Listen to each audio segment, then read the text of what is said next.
So here we have the Seat Leon on a 19 plate. I'm going to start off by showing you around the outside of the car, and then we'll hop in and run through some controls on the inside. But from the outside, you can see it's a 5-door car with alloy wheels and tinted windows. Let's start off inside the boot and then work our way around the rest of the car from there. So as we approach the boot, you can see we have reversing sensors, plenty of boot space as well, along with that 60/40 split folding rear seat should you wish to increase that space even further. Okay, so we're just going to work our way back round to the front of the car, and then we'll hop in and run through some controls on the inside. But now that we've done a full circle of it, you can see it's in excellent condition the whole way round. Just briefly before we climb in, I think that's why we're seeing the interior from this exterior point of view. There's plenty to run through on the dashboard, so let's hop in and we'll do that now. Okay, now that we're inside the car, we're going to start with the dials. On the left-hand side, we have the rev counter, and on the right-hand side, the speedometer and fuel gauge. In the middle, you can see the total miles for this car, which are 6,719.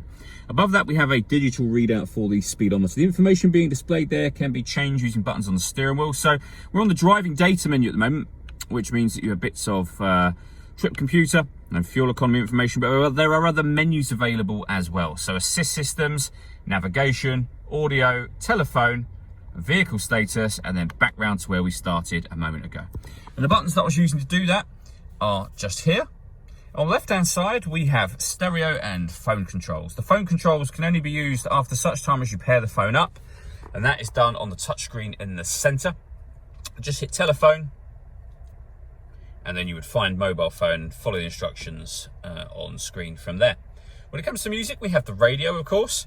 This car has got, as you can see, DAB, FM and AM radio. If you want to listen to your own music, you can do that by hitting the media button just there.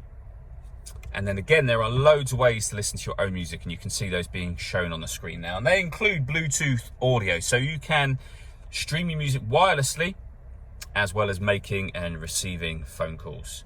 We have navigation. There's a full video showing how the satellite navigation works, which you can find on our website and also on our YouTube channel as well.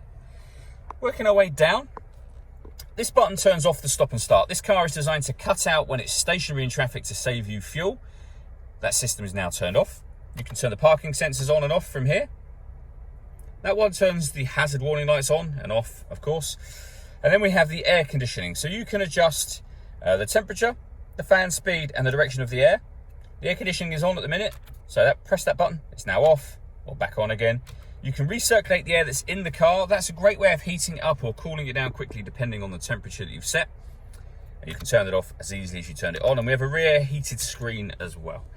Underneath that, we have 2 USB inputs and the auxiliary input, and then a 5-speed manual gearbox. All that leaves me to say is thank you for taking the time to watch this video. If you'd like to come and see the car in person and have a test drive, please feel free to call any of our MJA sites. We'd love to hear from you soon.